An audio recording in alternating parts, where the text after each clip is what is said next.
डर एक एहसास में आपका स्वागत है। इस चैनल पर आपको सुनने को मिलती हैं डरावनी और सच्ची भूतिया कहानियां। अगर आपको ऐसी ही वीडियोस देखना पसंद है तो हमारे इस चैनल को सब्सक्राइब करना ना भूलें। तो अब बढ़ते हैं आज की कहानी की ओर।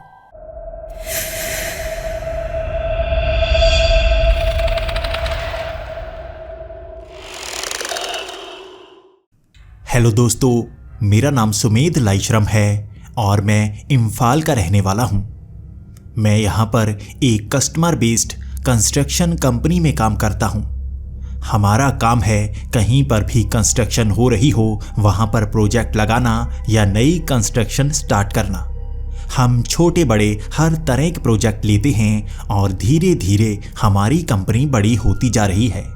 यहाँ पर ज़्यादा शहर नहीं है, लेकिन धीरे धीरे बड़े कस्बे शहरों में तब्दील हो रहे हैं। छोटे घरों से लेकर बड़ी इमारतें, जंगलों के बीच बने हुए फार्म हाउस से लेकर वहां पर बन रही नई इमारतें, हम हर तरह का काम करते हैं। लेकिन सबसे ज़्यादा परेशानी होती है यहाँ ज़मीन थोड़ी सी नरम रहती है।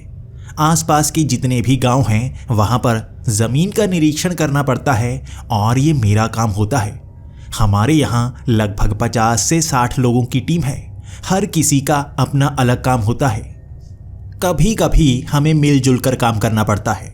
कोई मेरा काम कर लेता है तो मैं उसका काम कर लेता हूँ। यहाँ पर मेरे कई अच्छे दोस्त बन चुके हैं और सबसे अच्छा दोस्त है राघव।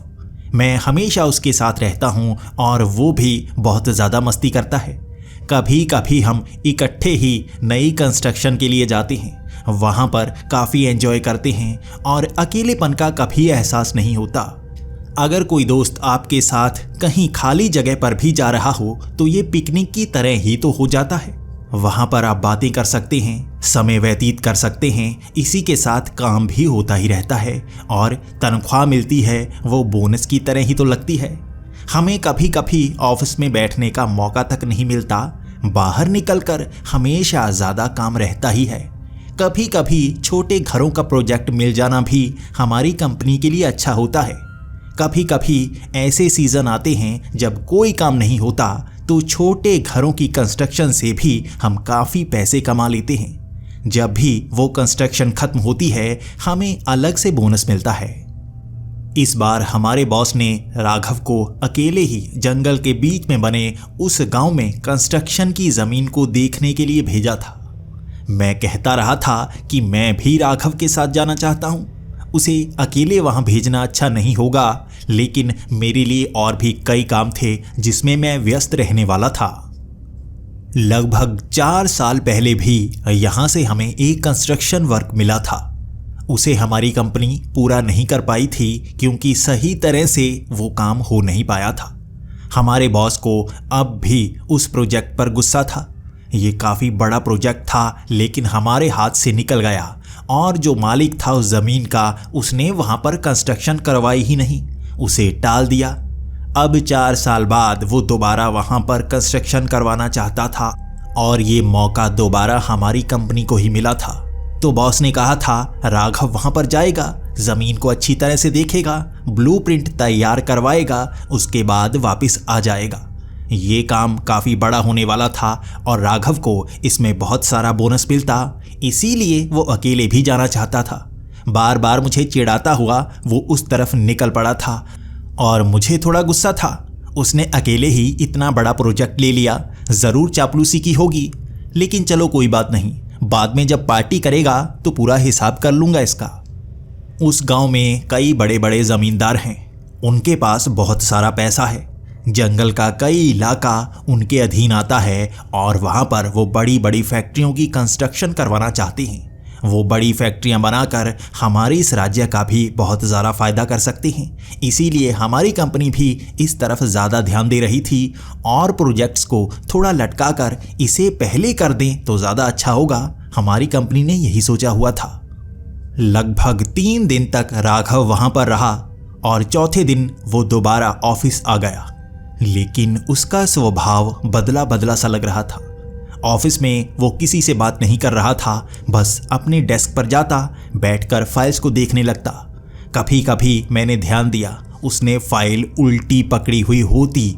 वो दिखावा कर रहा था उसे पढ़ने का, असल में उसका ध्यान किसी और तरफ ही था। पूरा दिन उसने मुझसे बात नहीं की। मेरा काम भी ज़्यादा था। मैं उसके करीब से निकलता, उसे बुलाने की कोशिश करता, लेकिन उसका ध्यान फाइल की तरफ ही होता। मैंने सोचा था शाम को उससे बात करूंगा, उसके साथ कुछ तो बुरा हुआ होगा जिस कारण वो इस तरह से सदमे में बैठा हुआ लग रहा था। शाम के वक्त मैं काम से थोड़ा फ्री हो गया था। मैंने सोचा अब राघव के पास जाकर बात करता हूं। मैं राघव के पास गया, उसका उड़ा हुआ चेहरा देखा और मैं उससे बात करने लगा। मैंने कहा, वहां पर क्या क्या हुआ? तू आके चुप ही बैठ गया। तो वो मुझे कहने लगा, कुछ नहीं, वो काम मैं कर नहीं पाया। बस इतना कहा उसने। मैंने पूछा, काम कर नहीं पाया? क्यों नहीं कर पाए? इतना आसान तो काम था, वहां पर बस चेकिंग ही तो करनी थी। तुमने 3 दिन लगा दिए, फिर भी कर नहीं पाए। तो वो कहने लगा, मैं कर नहीं पाया।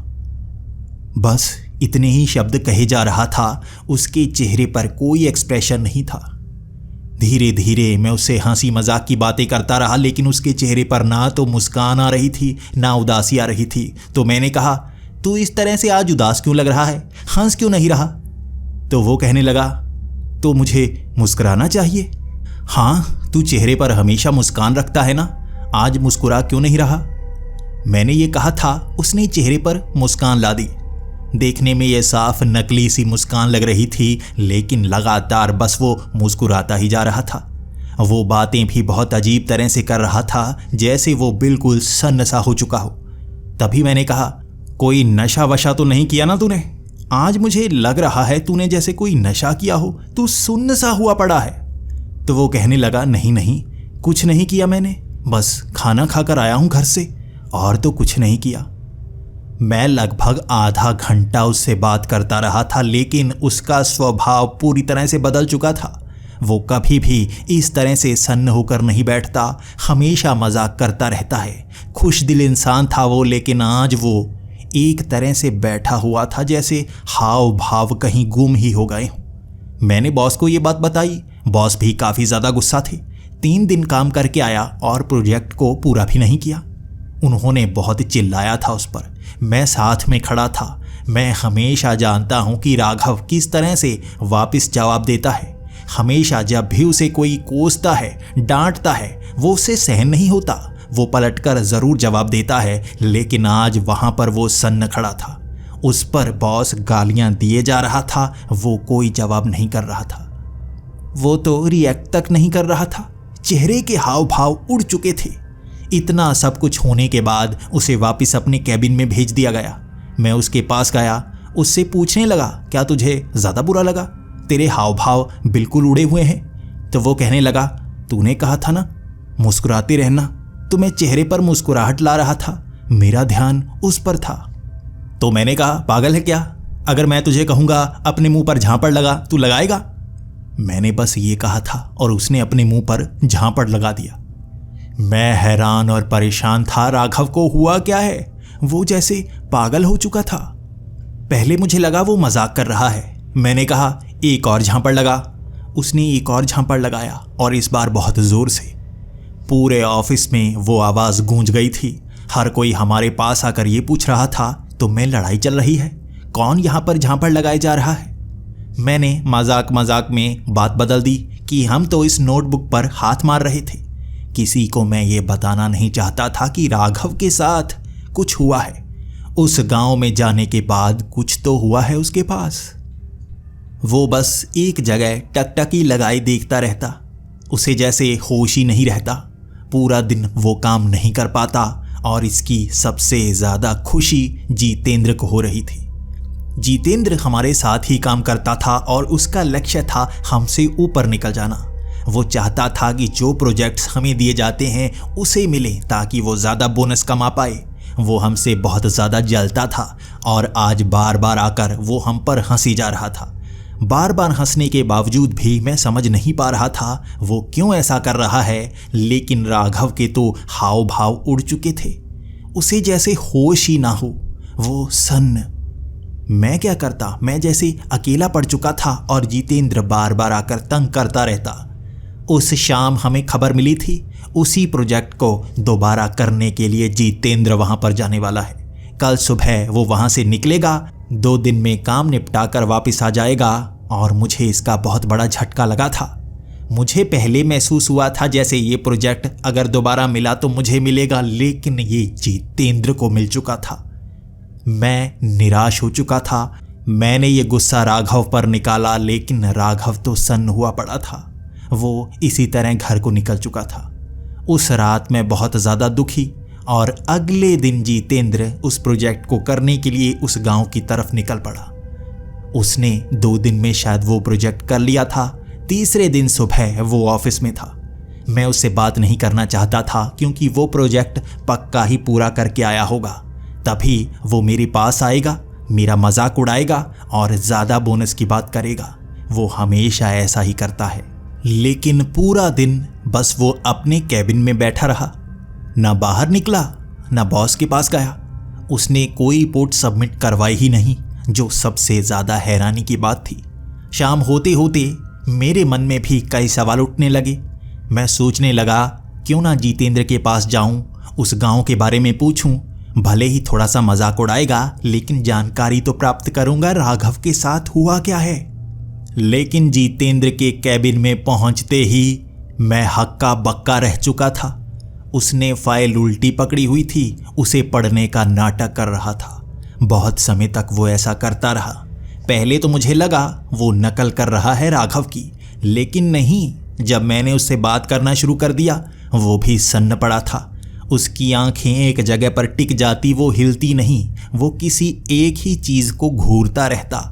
बहुत समय तक वो ऐसा करता रहा। उसके बाद मैं उससे सवाल करना शुरू कर गया। कैसा रहा प्रोजेक्ट? अच्छा रहा, जल्दी कर दिया तूने। उसने कहा, मैं प्रोजेक्ट पूरा नहीं कर पाया। मैं हैरान परेशान उससे पूछने लगा, क्यों नहीं कर पाए? लेकिन तुम आज बदले बदले क्यों लग रहे हो? वहां पर कुछ हुआ क्या?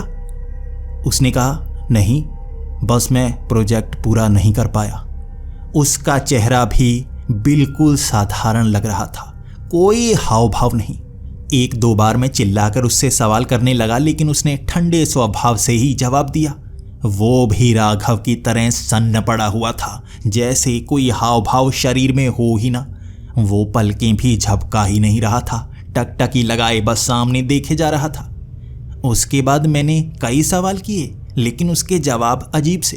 तो मैंने पूछा, तुम्हें पता है राघव भी कुछ अजीब सा लग रहा है। वहां पर होता क्या है? इस गांव में क्या घटना हो रही है जो लोगों को ऐसा कर रही है? इस सवाल के बाद जितेंद्र वहां बैठा हुआ मेरी तरफ देखने लगा और कहने लगा, कुछ नहीं हुआ, मैं ठीक हूं।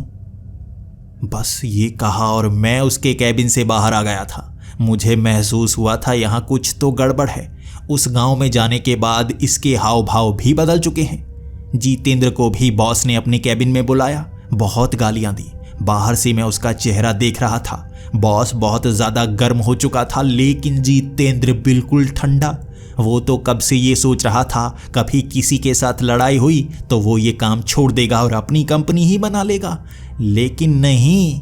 इतनी गालियां खाने के बाद वो बिल्कुल सन्न खड़ा था, जैसे कुछ हुआ ही ना हो।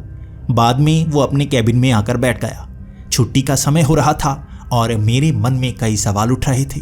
एक बार पता तो करूं। मैं जितेंद्र के कैबिन में गया। आज अजीब सी चीज़ कही। मैंने कहा, अपने चेहरे पर झापड़ लगा जितेंद्र। उसने बिना सोचे अपने चेहरे पर झापड़ लगा दिया। मैं हैरान और परेशान था। भले ही जितेंद्र मेरा दुश्मन नहीं था, लेकिन मेरा कोई अच्छा दोस्त भी नहीं था जो मेरे कहने पर अपने चेहरे पर झापड़ लगा दे। इनके साथ कुछ तो हो रहा है उस गांव में, जिसके बाद ये इस तरह से सन्न से हो जाते हैं, जैसे दिमाग ही घूम जाता है, जैसे ये अपने शरीर से बाहर निकल आते हैं और कोई और ही हमारे साथ यहाँ ऑफिस में पहुँच जाता है। बहुत सारे सवाल थे मेरे मन में, लेकिन मैं जवाब कैसे ढूंढ पाता। एक पल के लिए सोचा मैंने, उस गांव में जाकर देख कर आऊं क्या हुआ है, इन दोनों के साथ क्या हुआ है, जैसे इनके शरीर में कोई और ही हमारे यहाँ आ गया है। अगले दिन जब मैं ऑफिस पहुंचा, मन की मुराद पूरी हो गई। वो प्रोजेक्ट मुझे थमा दिया गया था और उस ज़मीन का मालिक बहुत ज़्यादा गुस्सा था।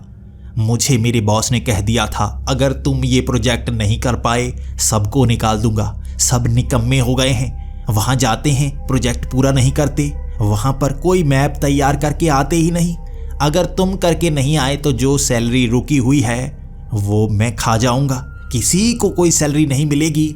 तीसरी बार गलती मत करना, उस ज़मीन का मालिक गुस्सा है। वापस यहाँ से कोई चला जाता है और उसका प्रोजेक्ट पूरा नहीं कर पाता। चाहे जो हो, चाहे तुम्हें जो भी करना पड़े, जितने दिन लगाने हैं लगा लेना, वहाँ पर ही रहना। जैसा वो मालिक कहता रहता है वैसा करते जाना, बस वापस प्रोजेक्ट को पूरा करके ही आना, वरना सबको निकाल दूंगा। मुझे एक बात की खुशी थी कि मैं उसी गांव में जा रहा हूँ। दूसरी बात का गम था कि मुझे ये प्रोजेक्ट हर हाल में पूरा करना होगा। अगर वहाँ पर कुछ अजीब हो रहा है तो मुझे उस तरफ ध्यान नहीं देना, पहले तो काम पूरा करना है। इसी के साथ साथ ये रहस्य अभी सुलझाना है कि मेरे दो साथियों के साथ हुआ क्या है। अगले दिन वहाँ पर जाने से पहले मैं डर रहा था, कहीं मेरे साथ भी वैसा तो नहीं हो जाएगा। एक पल के लिए मन में ख्याल आया, 4 साल पहले भी तो ये प्रोजेक्ट हमें मिला था, उस समय भी ये प्रोजेक्ट पूरा नहीं हो पाया था। जानूं तो सही, उस समय ये प्रोजेक्ट किसने हाथ में लिया था, तब क्या हुआ था। मैं बॉस के पास पहुंच गया। मैंने जानकारी निकाल ली उस लड़के की जो 4 साल पहले इस प्रोजेक्ट को करने के लिए उसी गांव में गया था। उसका फ़ोन नंबर निकाल लिया, उसका पता निकाल लिया। मैंने बॉस को कहा था, ये कर नहीं पा रहे हैं, मुझे इनमें कुछ गड़बड़ लगती है, इनसे जानकारी लेना मेरा हक बनता है। कल सुबह मुझे उस गांव की तरफ तो निकलना ही है। बॉस मान गया था। फ़ोन लगाकर मैं उस लड़के के घर पहुंच गया। वो भी इम्फाल में ही रहता था। मुझे 2 घंटे की ड्राइव करनी पड़ी। वो शहर के बाहरी इलाके में रहता था और वहाँ जाकर मैं उससे बातें करने लगा।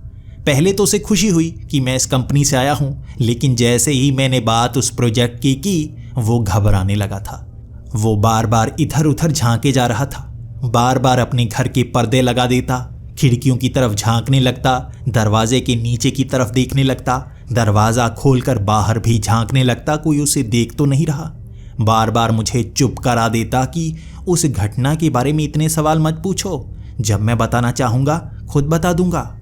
कुछ समय इधर उधर की बातें करने के बाद वो भी थोड़ा सा ठंडा हो गया। तब मैंने फिर से इसी के बारे में बात करना शुरू कर दिया। मैंने कहा, मेरे 2 दोस्त जितेंद्र और राघव अजीब सी हरकतें कर रहे हैं। ऐसा लग रहा है उनका दिमाग सन्न हो चुका है। क्या होता है उस गांव में जो वहां जाकर प्रोजेक्ट पूरा नहीं किया जाता? तो घबराते घबराते शब्दों में उस लड़के ने कहा, वहां पर कोई शक्ति मौजूद है। वहां पर जब हम रुकते हैं तो हमारे साथ अजीब घटनाएं होती हैं। मैं बड़ी मुश्किल से बचकर आया था। मैंने सुना है वहां पर आत्माओं को खाने वाला रहता है। कोई है जो आत्माओं को कैद कर लेता है, खुद में समा लेता है, और वहां जाकर जो भी वापस आता है वो जिंदा लाश होता है। उसकी आत्मा नहीं होती, उसकी चेतना कैद हो चुकी होती है, इसलिए तुम जो कहोगे वो करेंगे। मैं कहने लगा था, हाँ, मैंने झापड़ लगाने को कहा दोनों को, उन्होंने लगा दिया बिना सोचे। तो वो लड़का कहने लगा, झापड़ लगाने को कहा? तुम उनसे अपने सर पर गोली चलाने को कहते, वो गोली चला देते। तुम उन्हें किसी ऊपरी बिल्डिंग से छलांग लगाने को कहते, वो लगा देते। किसी गाड़ी के आगे आने को कहते, वो कर देते। उनके साथ यही होता है, जो उन्हें कुछ गलत कह देगा वो वैसा कर लेंगे। वो जिंदा लाश बन चुके हैं बिना आत्मा की। मैं तुम्हें सलाह देता हूं, उस गांव में मत जाना इस रहस्य को सुलझाने, वरना तुम भी वैसे ही बन जाओगे। तो मैंने उस लड़के से कहा, तुम तो वैसे नहीं लगते, तुम तो ठीक लगते हो, तुम भी वहां पर जाकर आए थे, तुम्हारे साथ क्या हुआ था? तो वह फिर से खिड़कियों की तरफ, दरवाजे की तरफ देखने लगा था, जैसे कोई उसे देख रहा हो। वो बार बार छत की तरफ देखता। उसने हर छेद को कपड़े से बंद करना शुरू कर दिया था, कहीं से भी बाहर आवाज़ नहीं जा सके। वो इस तरह का माहौल बना रहा था, इसने मुझे और ज़्यादा डरा दिया था। मैंने उससे कई बार सवाल किया, तुम्हारे साथ क्या हुआ, तुम ठीक कैसे हो? अंत में जब उसे मन में शांति महसूस हुई, चारों तरफ झांकने के बाद वो मुझे जवाब देने लगा। मैं वहां पर गया था, उस जंगल में वो जानवर मैंने देखा भी था जो आत्माओं को खींचता है। मैं बस वहां से भाग आया था। मैं इस प्रोजेक्ट को पूरा नहीं करना चाहता था, लेकिन शायद तुम्हारे साथी उसकी जकड़ में आ गए और उसने तुम्हारे साथियों की रूह को कैद कर लिया। वो रूह उसके शरीर में ही होगी और अगर तुम्हें अपने दोस्त बचाने हैं तो उसका शिकार करना होगा। लेकिन खतरा तो यही है, उस जानवर को कैसे मारना है, कैसे कैद करना है वो तुम्हें नहीं पता और वो तुम्हारी रूह को भी कैद कर लेगा। इतना बड़ा जोखिम तुम ले सकते हो? मैं थोड़ा सा मायूस हो गया था और डर भी गया था, लेकिन मैं अपने दोस्त को बचाने के लिए हर कोशिश करने वाला था। वहां मैं जाने वाला था। मेरे पास इस नौकरी के सिवा कुछ नहीं है। मैं कोई नई नौकरी नहीं ढूंढ पाऊंगा। मेरे पास इतने पैसे भी नहीं हैं कि मैं नई कंपनी शुरू कर पाऊं। मैं फिर से अर्श से फर्श पर आ जाऊंगा तो जाना तो मुझे होगा ही, भले ही मौत का खतरा ही क्यों ना हो। अगली सुबह मैं उसी गांव की तरफ निकल पड़ा था। उस लड़के ने ज्यादा बातें नहीं बताई थी। वो बार बार किसी से डरे जा रहा था। ऐसा लग रहा था वो जानवर उसे देख रहा हो। यहाँ शहर में भी वो इस तरह से डरा हुआ था, बात ही नहीं कर रहा था। लेकिन आज मैं उस गांव में जाकर हर रहस्य से पर्दा उठा ही दूंगा।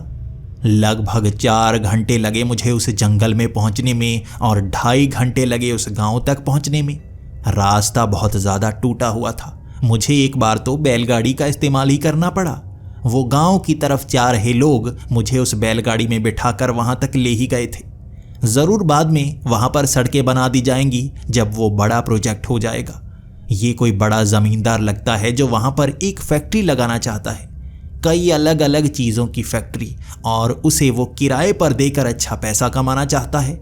वो कोई करोड़पति लगता है। मैं जब उस गांव तक पहुंचा तो टूटे फूटे से उन घरों को देखकर मन मेरा उदास सा हो गया था। यहाँ कोई अमीर भी रहता है? इन घरों को देखकर नहीं लगता इन लोगों के पास पैसे ज़्यादा हैं। इसे एक कस्बा क्यों कहा जाता है? ये तो छोटा सा गांव है। इस बात को गलत साबित होने में ज़्यादा समय नहीं लगा। जैसे जैसे उस गांव के मैं अंदर जाता गया, उस गांव को देख मैं हैरान होता रहा। बहुत बड़ा गांव था, शहर के बराबर। घर ही घर थे, लेकिन कोई दुकान नहीं। पहले वाले घर थोड़े टूटे हुए थे। जैसे जैसे गांव के अंदर जाता रहा, अच्छे अच्छे घर देखने को मिले। शहरों से भी ज़्यादा अच्छे घर थे और बिल्कुल उसके पीछे सटी हुई वो बड़ी सी हवेली। इतनी बड़ी हवेली मैंने जिंदगी में कभी नहीं देखी थी। उस गांव के पीछे वाले इलाके में बड़े बड़े घर बने हुए थे जो अमीर लोगों के लग रहे थे। कुछ घरों में कांच की ऐसी खिड़कियां लगी हुई थीं जो मैंने कभी नहीं देखी। महंगी महंगी रेलिंग लगी हुई थी, लेकिन उस हवेली में बाहर की तरफ ही वो महंगे वाला झूमर लगा हुआ था जो 1.5 लाख से ज़्यादा महंगा है। मैं उस हवेली के अंदर जाकर बात करना चाहता था, क्योंकि गांव में मुझे कोई ऐसा नहीं मिला जो इस प्रोजेक्ट के बारे में जानता हो। उस हवेली में जैसे ही मैं अंदर गया, मुझे बाहर एक बुजुर्ग आदमी मिला। वो मेरे पास आया। मैं उससे बात करने लगा और बातों बातों में उसने बता दिया कि ये प्रोजेक्ट वही लगाने वाला है। मैंने उससे हाथ मिलाया और उसे भी खुशी हुई कि मैं कंपनी की तरफ से आया हूँ, लेकिन वो थोड़ा नाराज था। 2 लड़के आए थे तुम्हारे, वो ज़मीन को देखने गए, लेकिन बाद में मुझसे मिले, अजीब सी हरकतें करने लगे। बाद में वो शहर ही चले गए। काम पूरा भी नहीं किया, कोई ब्लूप्रिंट नहीं दिया मुझे, कोई प्रोजेक्ट की फाइल नहीं पकड़ाई, ऐसे ही चले गए। तुम तो काम पूरा करके जाओगे ना? अगर तीसरी बार गलती हुई तो मैं ये काम किसी और कंपनी को दे दूंगा। यार 4 साल पहले तुम्हारी कंपनी को दिया था, वो लड़का भी ऐसे ही भाग गया था। तुम करते क्या हो? तुम्हें काम चाहिए या नहीं? धीरे धीरे उसका गुस्सा बढ़ता जा रहा था और मैं भी शर्मिंदा था। अगर हमारी कंपनी से सच में कोई गलती हो जाए तो अपना चेहरा नीचे की तरफ ही रखना चाहिए, अपनी गलती मान ही लेनी चाहिए। मैं अपनी गलती मानता रहा, उसका गुस्सा ठंडा होता रहा। बाद में मुझे वो खुशी खुशी अपनी हवेली के अंदर ले गया। वो हवेली एक महल के बराबर थी। अंदर से सोने का काम हुआ था। उसके जो सोफे पड़े थे वो बहुत महंगे लेदर के लग रहे थे, और ये साधारण लेदर नहीं थी। उसने बातों बातों में बता भी दिया कि ये सोफे 25 लाख के हैं। काफ़ी अमीर आदमी था। पुश्तैनी ज़मीन उनके पास है, जंगल में बड़ा इलाका उनके अधीन आता है। वो शहर में कई बड़ी फैक्ट्री लगा चुके हैं, लेकिन अब वो इस जंगल के अंदर फैक्ट्री लगाने चाहते हैं। मणिपुर में नई बड़ी फैक्ट्रीज लगाकर वो इस राज्य को बड़ा बनाना चाहते हैं। उनके इन विचारों को मैं भी सराहनीय मानता था, लेकिन जो रहस्य मेरे दोस्तों के साथ हुआ वो भी तो मुझे सुलझाना था। बातों बातों में मैं उनका नाम पूछना भूल गया। उन्होंने बताया, राजकुमार, तुम मुझे ठाकुर साहब कह सकते हो, यहाँ सभी मुझे यही कहते हैं। मैं ठाकुर साहब से बातें करता रहा, उनकी जानकारी पाता रहा, वो भी मेरे बारे में पूछते रहे। कल सुबह मैं उस ज़मीन पर जाने वाला था और मुझे खुद ठाकुर साहब वहाँ पर लेकर जाने वाले थे, लेकिन आज कुछ सवाल थे जो मुझे पूछने थे। मैंने सीधा अपने दोस्त से ही शुरुआत की। राघव जो पहले आया था, आपने उससे बात तो की होगी? ठाकुर साहब ने कहा, हाँ, बहुत अच्छा लड़का था, बहुत ज़्यादा मजाक किया करता था। मुझे ज़्यादा मजाक पसंद नहीं, लेकिन यार वो काफ़ी ह्यूमरस था, तो मुझे खुशी हुई वो मुझसे बातें करता रहा। मैंने कहा, जब वो जा रहा था आपने उसका स्वभाव देखा था, कैसा था? ठाकुर साहब ने कहा, हाँ, जब वो उस ज़मीन से वापस आया स्वभाव बदला हुआ था, बात ही नहीं कर रहा था, सन्न सा चेहरा, बिल्कुल कुछ नहीं बोल रहा था। तो मैंने कहा, हाँ, यही जितेंद्र के साथ हुआ। जितेंद्र जो दूसरे नंबर पर आया था, उसका स्वभाव काफ़ी बिगड़ैल सा है। वो गुस्सा करता है, लेकिन जब वो भी यहाँ से वापस ऑफिस में आया, वो भी सन्न। दोनों को हुआ क्या है मैं समझ नहीं पाया। तो ठाकुर साहब कुछ समय के लिए डर गए। क्या सच में तुम्हें लगता है दोनों का स्वभाव ऐसा हो गया है? मुझे तो ज़्यादा पता नहीं था। मुझे लगा तुम ऐसा ही करते हो, पहले पहले तो अच्छी तरह से बात करते हो, बाद में कस्टमर से बात ही नहीं करते। तो मैंने कहा, नहीं, वैसे नहीं थे, अब तो ऑफिस में वो सन्न बैठे रहते हैं। ये बातें सुनकर ठाकुर साहब घबराने लगे थे। कहीं वो बातें सच ही तो नहीं? मैंने कहा, कौन सी बातें, मुझे भी बताइए। तो ठाकुर साहब बताने लगे, सब कहते हैं कि इस जंगल में कोई जानवर रहता है, वो इंसानों की रूह को कैद कर लेता है, खा लेता है उन्हें। क्या सच में वो सही बात है? लेकिन मैंने सुना है गांव के लोगों को कोई नुकसान नहीं करता, जो यहाँ के रिहायशी हैं उन्हें वो जानवर कभी दिखता नहीं, नुकसान नहीं करता, लेकिन बाहर से जो भी आता है वो यहाँ कैद होकर रह जाता है। तो मैंने कहा, हाँ, एक लड़का जो 4 साल पहले यहाँ पर हमारी कंपनी की तरफ से आया था, उसने भी यही कहा है। तो ठाकुर साहब कहने लगे, अच्छा, वो लड़का, वो तो मुझे बिना मिले चला गया था, इसीलिए मैंने ये प्रोजेक्ट तुम्हारी कंपनी से वापस ले लिया। बाद में मैंने मन ही बदल लिया था, अब मैं दोबारा मन बनाकर यहाँ पर आया तो ये घटनाएं होना शुरू हो गई। मैं नहीं लगाना चाहता वहाँ पर फैक्ट्री, बाहर से लोग आएंगे, वो जानवर उन्हें खा लेगा। तो मैंने कहा, मेरे दोस्त अब कैसे बचेंगे? क्या वो जानवर उनकी रूह को कैद कर चुका है? तो ठाकुर साहब ने कहा, हाँ, कैद तो कर चुका है, लेकिन अगर उस जानवर को मार देंगे तो उसकी आत्मा आज़ाद हो जाएगी, तुम्हारे दोस्तों की आत्मा भी आज़ाद हो जाएगी। लेकिन क्या तुम ये कर पाओगे? मुझ में हिम्मत तो है, लेकिन मुझे किसी का साथ चाहिए। हमारी इस हवेली में पूर्वज हमेशा से ऐसे जानवरों को इस गांव से दूर रखते आए हैं। हम इसे अपना फ़र्ज़ मानते थे। मैं इसे बस किस्से कहानियाँ माना करता था। हमारे यहाँ एक लाइब्रेरी है, वहाँ पर ढेर सारी किताबें हैं ऐसी जानवरों की, ऐसे पिशाचों की, भूतों की, जो इस जंगल में पाए जाते थे। मेरे पूर्वजों ने एक एक करके सबको ख़त्म किया। इसी तरह यहाँ पर जब अंग्रेज़ थे, वो भी दुम दबाकर भाग गए थे। ऐसे शैतानों का सामना वो नहीं कर पाए, लेकिन हमारे पूर्वजों ने उनका डट कर सामना किया था। लेकिन मेरे बच्चे, मैं तो यहाँ पर पैदा हुआ, मुझे शायद वो जानवर नुकसान ना पहुँचाए, लेकिन अगर तेरी रूह को कैद कर लिया तो मैं तुझे कैसे बचा पाऊँगा? क्या मैं अकेला उसे मार पाऊँगा? मैं नहीं जानता था क्या करूँ, लेकिन अगर मैं ये प्रोजेक्ट ना पूरा करता तो मुझे काम से निकाल दिया जाता। मेरा सबसे अच्छा दोस्त राघव, वो भी मुझे छोड़कर जैसे दूर जा चुका था। ऐसे जिंदा लाश मैं दोस्त नहीं कह सकता था उसे। बचाना तो होगा ही। मुझे ठाकुर साहब की उन बातों को मानना होगा। और हम दोनों उस लाइब्रेरी में पहुंच चुके थे। ढेर सारी किताबें थीं, शैतानों की, पिशाचों की, आत्माओं को कैद करके कैसे शैतान खुद के पास रखते हैं, उन आत्माओं से शक्ति निचोड़ते हैं, आत्मा तो अमर होती है, उसे मारा नहीं जा सकता, लेकिन कैद किया जा सकता है, गुलाम बनाया जा सकता है। उन गुलामों से हर कोई काम किया जा सकता है। उन किताबों को पढ़ते पढ़ते बहुत सारी जानकारी मिल रही थी। कैसे आत्मा को कैद करके उनसे शक्ति निकाली जाती है, कैसे पिशाच को कैद किया जाता है, कैसे भूत को कैद किया जाता है, और वो जानवर जो जंगल में है वो कैसे नुकसान पहुंचा सकता है और उससे कैसे बचा जा सकता है। ऊंचाई तक वो नहीं पहुंच सकता, उसकी छलांग ज़्यादा ऊंची नहीं होती, वो पेड़ तक नहीं पहुंच सकता, लेकिन ज़मीन पर वो दिन रात इंतज़ार करता रहता है। कोई भी अगर पेड़ पर चढ़ जाए तो उसे उतरना तो पड़ेगा ही। ज़मीन से वो धीरे धीरे पेड़ को काटता रहता है दांतों से, और जब पेड़ गिर जाता है उस पर चढ़ा हुआ भी गिर जाता है। वो उसका शिकार कर लेता है, बिना शरीर को नुकसान पहुंचाए आत्मा को चूस लेता है।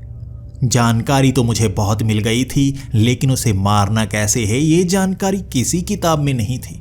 ठाकुर साहब खुद नहीं जानते थे आखिर उसका शिकार कैसे करना है, लेकिन उनके पास हथियार बहुत सारे थे। ऐसे जादुई हथियार थे जिसे देखकर मैं हैरान हो गया था।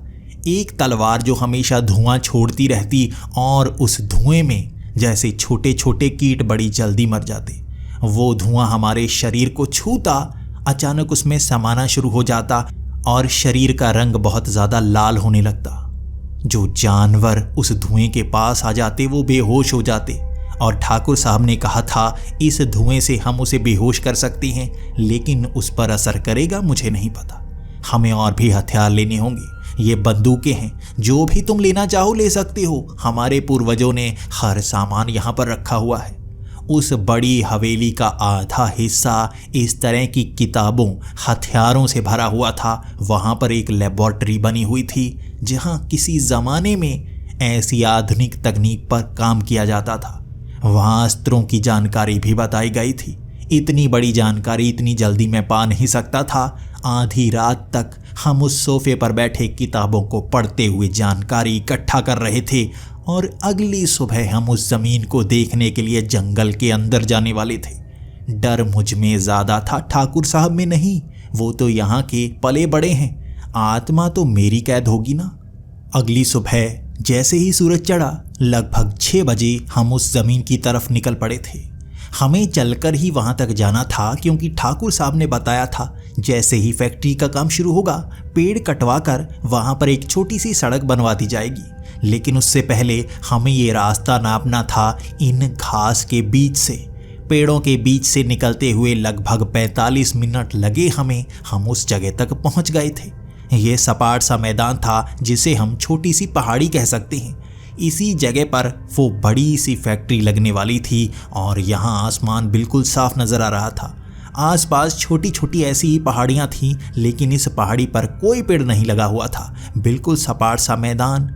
और यहाँ मुझे एक चीज़ का डर था, अगर वो जानवर यहाँ पर आ गया तो कोई पेड़ मौजूद नहीं है चढ़ने के लिए, आसानी से शिकार बना लेगा, और वो शिकार कैसे करता है उसकी भी ज़्यादा जानकारी हमारे पास नहीं थी। वहाँ ठाकुर साहब खड़े थे, और मैं बड़ी सी टेप लेकर वहाँ नाप ले रहा था। मैं कागज़ पर लिखता जा रहा था, और ठाकुर साहब ने वो बड़ा सा बैग पकड़ा हुआ था जिसमें बहुत सारे हथियार थे। यहाँ बादल बहुत जल्दी आ जाते हैं, और अचानक ही बादलों की गड़गड़ाहट सुनने लगी थी। बादल काफ़ी दूर थे, लेकिन यहाँ हवा चलना शुरू हो गई थी। धूप भी एकदम से गायब हो गई, और ऐसा लग रहा था माहौल बदल रहा है। आसपास से जानवरों की चीखने की आवाज़ें आने लगी, और एक भेड़िए की आवाज़, जो 2-3 भेड़िए जैसे इकट्ठे बोल रहे थे, वैसी ने मुझे जैसे डरा कर रख दिया था। मैं आसपास झांकने लगा था, ये आवाज़ किसकी है? तो ठाकुर साहब ने कहा, मैंने भी ऐसी आवाज़ कभी नहीं सुनी। ये किसी एक जानवर की है। 2-3 जानवरों की मिली जुली आवाज़ थी। कभी ये भेड़िए की आवाज़ लगती तो कभी हाथी की। कई जानवरों की आवाज़ एक साथ आ रही थी। ये अलग अलग जानवर एक साथ नहीं बोल रहे थे। एक ही गले से निकल रही ये आवाज़ को मैं पहचान सकता था। धीरे धीरे वो आवाज़ नज़दीक आती रही, और मैं भागकर उस सपाट मैदान से नीचे पेड़ों के पास पहुंच गया था। मैं जल्दी से इस पेड़ पर चढ़ जाऊंगा। वो रस्सी मैं उस पेड़ पर चढ़कर अलग अलग पेड़ों पर लटका चुका था। अगर मैं एक पेड़ पर चढ़ गया, वो जानवर आ गया तो मैं रस्सी के सहारे दूसरे पेड़ पर पहुंच जाऊंगा। वो जानवर तो पेड़ पर नहीं चढ़ सकता। लगभग 10 पेड़ों पर मैंने रस्सी बांध दी थी ताकि एक पेड़ से उछलता हुआ मैं दूसरे पेड़ तक पहुंच जाऊंगा। ठाकुर साहब इतने समय में मेरे लिए मदद तो ला ही सकते हैं। यकीनन यहाँ अगर कुछ गड़बड़ हुई, प्लान हमारे पास अच्छा ही था। मैं जल्दबाजी में एक पेड़ पर चढ़ गया था जो ज्यादा ऊंचा नहीं था। ये कमजोर सा पेड़ था और नीचे हिलाने पर ऊपर से काफी जोर से हिलता। ये मेरी गलती थी। रस्सी के सहारे जरूर मैं धीरे से दूसरे पेड़ पर पहुंच जाता, लेकिन अभी तो मुश्किल थी ना। जैसे ही मेरी नजर सामने पड़ी, एक अजीब सा जानवर उन पेड़ों से बाहर आ रहा था। सूरज की रोशनी में वो जानवर जैसे रंग बदल रहा था। पहले तो वो भेड़िए के समान लगा, लेकिन जब उसके पैर देखे तो पैर उल्टे थे और इंसानी लग रहे थे। आगे के पैर जानवर जैसे थे, लेकिन वो भेड़िए के पैर नहीं थे। उसकी आंखें लाल रंग की थी जो गोल गोल घूम रही थी। उसके कान लंबे से थे जो बार बार खींचकर एक भेड़िए के कान जैसे हो जाते तो कभी नीचे की तरफ लटक जाते। उसका हर कदम जैसे उसका रूप बदल रहा था। उसके पैरों के निशान वहां पर नहीं बन रहे थे। उसके शरीर से निकलने वाला काला धुआं डरा रहा था जो आसमान तक पहुंच रहा था। धीरे धीरे उस धुएं ने जैसे आसमान को ढकना शुरू कर दिया था। उसका हर कदम डरावना हो रहा था और नीचे डरे हुए ठाकुर साहब भी देखे थे। उन्होंने वो गन निकाल ली थी। हर हथियार को जमीन पर बिछा चुके थे। मेरे हाथ में भी गन थी। मेरे पास छोटा बैग था जिसमें अपने चुनाव किए हुए हथियार मैंने लिए हुए थे। ठाकुर साहब के पास ज्यादा हथियार थे। नीचे से उन्होंने गोलियां बरसानी शुरू की तो उस जानवर के आर पार गोलियां पहुंच रही थी। ऐसा लग रहा था जैसे उसे गोली छू तक ना पा रही हो। वो जिंदा जानवर तो था, लेकिन उसके अंदर से हर चीज बाहर पहुंच रही थी। हर हथियार को चलाकर देख लिया था।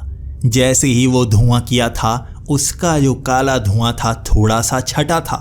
ऐसा लग रहा था सफेद धुएं का असर हो रहा है, लेकिन उसकी शक्ति का टकराव ज्यादा जबरदस्त था। वो सफेद धुएं को खुद में समाकर उसे भी काला कर चुका था। वो थोड़ा सा हिल रहा था, थोड़ा तड़प रहा था, लेकिन जैसे ही उसने उस सफेद धुएं को खुद में समा लिया, वो ठीक हो गया। उसकी नजरें मुझ पर गड़ी हुई थीं। ठाकुर साहब नीचे उसके सामने खड़े थे, लेकिन उसकी आंखें मुझे जैसे पीछा करते हुए देख रही थी। ऐसा लग रहा था वो बस मुझे देखता हुआ आगे आ रहा है। पेड़ के पास पहुंचा, पेड़ के पास चक्कर लगाने लगा। ठाकुर साहब को उसने देखा तक नहीं जो उस पर गोलियां चलाए जा रहे थे। हर हथियार को, हर रंग बिरंगे उन बांधे गए धागों को उस पर फेंके जा रहे थे, लेकिन कुछ फर्क नहीं था। उसे कैसे रोका जाए कोई नहीं जानता। ऊपर से अब मैं भी चीखने लगा था। हथियार तो मैंने भी इस्तेमाल किए थे, लेकिन वो पेड़ को अपने नाखूनों से काटने लगा था। उसकी रफ्तार बहुत तेज थी। ज्यादा समय ये पेड़ टिक नहीं पाएगा। बड़ी जल्दी से उसने पेड़ को नीचे से काट दिया। मैं रस्सी के सहारे दूसरे पेड़ पर पहुंचा, वो उसे भी काटने लगा। उसकी रफ्तार इतनी तेज थी कि 10 पेड़ वो 2-4 घंटे में काट देगा, और मेरे पास बस इतना समय बचा है। ठाकुर साहब हर कोशिश कर रहे थे, लेकिन वो मुझे बचा नहीं पा रहे थे। पास से उस जानवर को देखा मैंने। उसके शरीर से वो धुआं जो निकल रहा था वो आत्मा जैसा था। वो बार बार इंसानी रूप ले रहा था। मेरे मन में वो ख्याल आया, क्या ये आत्माएं हैं जिससे ये जानवर बना है? उन आत्माओं को सोख कर ये इतना शक्तिशाली हुआ होगा, तभी ये आकार ले रही हैं। वो जानवर इसी तरह से हमला करने की कोशिश करता रहा, और मैंने ठाकुर साहब को कह दिया, आप मदद नहीं कर पाएंगे, हमारे पास थोड़ा ही समय है, लेकर आइए किसी को। यहाँ लोग ज़्यादा इकट्ठा होंगे, शायद मदद कर पाएं, और गांव वाले लोगों को लेकर आना, वो उन पर हमला नहीं करेगा। आपके पास थोड़ा समय है, जल्दी जाइए। ठाकुर साहब वहां से भाग लिए थे, और मैं उस पेड़ पर चढ़ा इंतजार कर रहा था कब वो सब पेड़ों को काटेगा। मैं नीचे गिरूंगा, मेरी आत्मा को भी सोख लेगा वो। मैं इंतजार कर रहा था, लेकिन कुछ और कर नहीं सकता था। मैंने मंत्रों का जाप किया, जो भी मुझे आता था मैं भगवान को याद करने लगा, लेकिन वो जानवर वहां से जा नहीं रहा था। धीरे धीरे 1 घंटा बीत गया था, लेकिन वो थकने का नाम नहीं ले रहा था। नाखूनों से पेड़ों को काटता जाता। मैं उस रस्सी के सहारे नए पेड़ पर पहुंचता और वो उसे भी काटना शुरू कर देता। पेड़ों पर छलांगे लगाता हुआ भी मैं ज्यादा दूर तक नहीं पहुंच सकता था। पेड़ ज्यादा नजदीक नहीं थे, बस रस्सी के सहारे एक दूसरे पर जाने का रास्ता था। मेरी चीखों ने जैसे उस पूरे जंगल को हिलाकर रख दिया था। वो दर्द भरी चीखें थी जो मुझे मौत के करीब ले जाए जा रही थी। गला बैठ गया था। वो चीखें जो पहले तेज थी वो मध्यम होती जा रही थी। ऐसा ही होता है, जब मौत करीब होती है तो आवाज थमने लगती है, मौत से डर भी कम होने लगता है। मैं सन्नसा होकर उस पेड़ पर बैठ गया था। मुझे लग रहा था मैं मरने वाला हूं। मैं इंतजार कर रहा था। मेरी नजरें ठाकुर साहब का इंतजार कर रही थी, कब वो लोगों को लेकर आएंगे। एक आस तो है, शायद मैं बच जाऊं। सामने से भागकर आता हुआ एक साधु सा देखा जो जंगल की दूसरी तरफ से आ रहा था। मेरी चीखें शायद उसने सुनी होंगी। उसे देखकर मेरी आंखें चमकी थी, लेकिन ज्यादा आस नहीं थी। भागता हुआ वो मेरे करीब आया। उस जानवर को हाथ से पकड़कर एक तरफ फेंक दिया था। मैं देख रहा था वो साधु उस जानवर से लड़ाई करने पर लगा हुआ था। वो भी अपने नाखूनों को बड़ा कर सकता था, उस जानवर पर हमला कर सकता था। हर चीज कर रहा था वो। उसने उस जानवर को एक तरह से रोक रखा था और उसे नुकसान पहुंचा रहा था। बार बार वो ऐसा किए जा रहा था। उसने उस जानवर को काफी नुकसान पहुंचाया और जानवर भी उससे मुकाबला करता हुआ हर कोशिश कर चुका था, लेकिन नुकसान पहुंचा नहीं पा रहा था। इस साधु में एक ऐसी शक्ति थी जो उसे जिंदा रखे हुए थी। इतने डरावने जानवर से लड़ाई करवा रही थी, फिर भी वो भारी पड़ रहा था। आधे घंटे में मैंने उस जानवर को भागते हुए देखा, क्योंकि वो थक चुका था। उसके शरीर पर चोट के निशान बन गए थे। इस साधु ने उसे चोटिल कर दिया था, लेकिन उसकी नजरें मुझ पर गड़ी हुई थी। वो जानवर अपने कदम पीछे हटा रहा था। एक एक कदम पीछे हटाता हुआ मुझे घूरे जा रहा था। उसकी वो चमकती हुई आंखें ये बयां कर रही थी, वो मुझे बता रहा था कि मैं आऊंगा, मैं तुम्हें मारने दोबारा आऊंगा। ये वो बोला नहीं, लेकिन उसने बता दिया था। वो साधु मुझे नीचे उतरने को कह रहा था जब वो जानवर वहां से भाग गया था। मुझे उस साधु पर यकीन नहीं था, लेकिन फिर भी उसने मेरी जान बचाई थी, तो मैं नीचे उतरा, उससे बात करने लगा। तो वो साधु कहने लगा, पागल हो, इस जंगल में क्यों आए हो? तुम्हें पता नहीं, गांव वालों के सिवा जो भी इस जंगल में आता है वो इसका शिकार बन जाता है। तुम्हारे शरीर को नहीं मारेगा, तुम्हारी आत्मा को कैद कर लेगा हमेशा के लिए। तुम सदियों के लिए कैदी बन जाओगे। क्यों आए हो यहाँ पर? तो मैंने कहा, मैं यहाँ जमीन की इंस्पेक्शन करने आया था। मेरे 2 दोस्त पहले ही इसका शिकार बन चुके हैं, उसे बचाने आया था। कहते हैं कि इसे मार दिया जाए तो वो आत्माएं आजाद हो जाएंगी। मैं वही करने आया था, क्या मैं कर सकता हूँ? तो वो साधु मेरी हिम्मत को देखकर खुश हुआ और कहने लगा, हाँ कर सकते हो। मैं भी उस गांव का नहीं हूँ, मैं तो साधना करने के लिए इस जंगल में आता हूँ।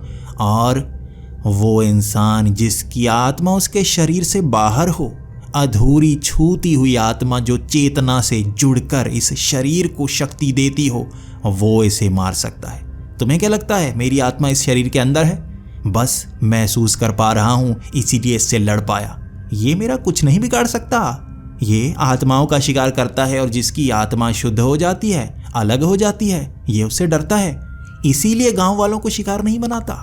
किसी समय में वहां एक बड़ी हवेली देखी होगी तुमने, वहां किसी जमाने में ठाकुर साहब के पूर्वज रहते थे। उन्होंने ऐसी मशीनें बनाई हैं जो इस तरह शुद्ध करती हैं शरीर को, आत्मा को एक बार अलग करती हैं, उसके बाद वो शरीर बहुत शक्तिशाली हो जाता है। मैं तो योग सिद्धि से ऐसा कर पाता हूँ, लेकिन वहाँ मशीन मौजूद है जो बिना इतनी कड़ी तपस्या के भी ऐसा कर सकती है। तुम अगर इसे मारना चाहती हो तो वैसे ही मार सकते हो। मैंने तो वचन दिया हुआ है, मैं किसी जानवर का शिकार नहीं करूँगा, भले ही उसने हजारों लाखों लोगों को मारा हो। मैंने अपना वचन दिया है। मैं इसे जख्मी कर सकता हूँ, मार नहीं सकता, मेरे हाथ में नहीं है।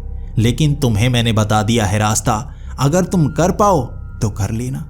इतना कहते हुए वो साधु फिर से जंगल में चला गया था और पीछे से भीड़ की आवाज ने मुझे चौंका दिया था। ये गांव के लोग थे। ठाकुर साहब गांव से लोगों को लेकर आए थे। उन लोगों ने मुझे जमीन पर देखा तो सब हैरान, तुमने क्या किया? क्या तुम बच गए? मुझसे वो इस तरह बातें कर रहे थे। वो जानना चाहते थे मेरी रूह को उसने कैद किया या नहीं। मैंने मजाक में कह दिया, रूह को कैद किया होता तो अब मैं यहाँ पर नहीं होता। बस इतने शब्द सुने थे, सब खुश हो गए। मैं बच गया हूँ, लेकिन कैसे? तो मैंने भी बता दिया, वो साधु मिला था। ठाकुर साहब ने उन लोगों को जाने के लिए कह दिया, उनका धन्यवाद किया। मैं ठाकुर साहब के साथ हवेली में पहुंच चुका था। मैंने सब कुछ बता दिया था ठाकुर साहब को। हमने किताबों को खंगालना शुरू किया और हमारे हाथों में वो किताबें लग गईं। कैसे शरीर से आत्मा को निकाला जाता है। हम उस लाइब्रेरी के पीछे वाले हिस्से में पहुंचना चाहते थे और वहां एक दरवाज़ा था जिसके बारे में ठाकुर साहब को भी नहीं पता था। उन किताबों को हिलाने के बाद पीछे दरवाज़ा नजर आता। चाबी की जगह पर एक किताब को फंसाने पर वहां वो दरवाज़ा खुलता। पीछे ऐसी बड़ी सी लैब बनी हुई थी। वहां कई मर्तबान कपड़े से ढके हुए थे। वहां से जानवरों की आवाज़ें आ रही थीं, दर्दनाक आवाज़ें आ रही थीं, चीखें आ रही थीं। मध्यम सी वो आवाज़ें, शब्द समझ में नहीं आ रहे थे। लेकिन ठाकुर साहब ने कहा, मैंने पहले से सुना है यहाँ पर उन शैतानों को कैद करके रखा गया है। हमारे पूर्वजों ने शैतानों को यहीं कैद कर रखा है। ये मर्तबानों में शैतानों की आत्मा होगी, हाथ मत लगाना। वहाँ इतनी सफाई थी जैसे वो रोज़ खुलता हो, जैसे रोज़ सफाई होती हो। लेकिन वहाँ दरवाजे को इस तरह से बंद किया गया था कि मिट्टी का एक कण तक अंदर नहीं पहुँचा होगा। इसीलिए यहाँ इतनी सफाई है। मैं डर रहा था, किसी मर्तबान को हाथ नहीं लगाना चाहता था। वो महल का बड़ा हिस्सा था जहाँ पर ऐसी ऐसी मशीनें पड़ी थी, पुराने ज़माने की मशीनें, फिर भी उस ज़माने की आधुनिक कहलाने वाली। हमें उस मशीन तक पहुँचना था जो आत्मा को अलग करती है। मैं अपनी आत्मा को अलग करके अपने इस शरीर से उस जानवर से लड़ने वाला था और ठाकुर साहब मेरी मदद करने वाले थे। उस मशीन तक पहुँच गया था मैं। सामने पड़ी वो बड़ी सी कांच की बनी हुई मशीन जिसमें कई सारे मंत्र बने हुए थे। वहाँ एक तरफ बिजली की बड़ी सी मोटर रखी हुई थी और एक तरफ किताबों का ढेर। वहाँ पर कई मोमबत्तियाँ बनी हुई थीं। पिघला हुआ मोम ये बयां कर रहा था किसी ज़माने में इसका इस्तेमाल किया गया होगा। वो मोम चमक रहा था। हमने हाथ में वो किताब रखी हुई थी जिसमें कौन से मंत्रों का इस्तेमाल करना है, उस मशीन पर बैठकर कैसे आत्मा को बाहर निकालना है, सब कुछ बताया गया था। मुझे उस कांच की कुर्सी पर बैठना था। उसके नीचे एक छेद बना हुआ था। ऊपर से पड़ने वाली रोशनी आत्मा को शरीर से अलग करती, नीचे उस छोटे से कांच के बर्तन में आत्मा को पहुंचाती। छूती हुई आत्मा उसमें रहती और मेरा शरीर उससे अलग होकर चेतना से जुड़ जाता और मैं उसका शिकार करता। वहाँ हमें 5 मिनट लगने वाले थे। मशीन को तैयार कर लिया गया था। हमने उसे थोड़ा साफ किया। बैठने को मैं तैयार था, लेकिन तभी बाहर से बार बार बेल बजे जा रही थी। कोई तो उस हवेली में आया था। यकीनन ये गांव वाले होंगे, क्योंकि इतनी बड़ी घटना हो गई, उन्हें जानने की इच्छा हो रही होगी। सरपंच तो उस समय वहाँ नहीं था, यकीनन वही आया होगा। ठाकुर साहब कहते रहे जो ज़रूरी है वो करना होगा, लेकिन मैंने कहा लोगों को भी तो बताना होगा। लोग डर में होंगे, आप उन्हें बताकर आइए, मैं इंतज़ार करता हूँ, फिर ये पूरा काम करते हैं। ठाकुर साहब बहुत ज़्यादा गुस्सा थे। वो यहाँ रुकना चाहते थे, ये वो ज़रूरी काम मानते थे, लेकिन मेरे कहने पर वो बाहर चले गए। गांव वालों को वहाँ से भेजकर वो आते, जिसमें थोड़ा समय लगता। मैं उस कुर्सी के पास बैठा उसे खुद नहीं चलाने वाला था। मैं उससे डरता था। गलत मंत्र हुए और आत्मा हमेशा के लिए शरीर से अलग हो जाएगी, मैं मर जाऊंगा। मैं वहाँ उस लैब में घूम रहा था। साफ लैब और बहुत सारे यंत्र पड़े थे। कुछ यंत्रों को उठाकर देख रहा था, अजीब से थे, ऐसे मैंने शैतानी किताबों में देखे हैं। वहाँ पर हथकड़ियाँ थीं, ऐसी बहुत सारी चीज़ें। इन्हीं से शैतानों को यहाँ पर किसी ज़माने में कैद किया जाता होगा।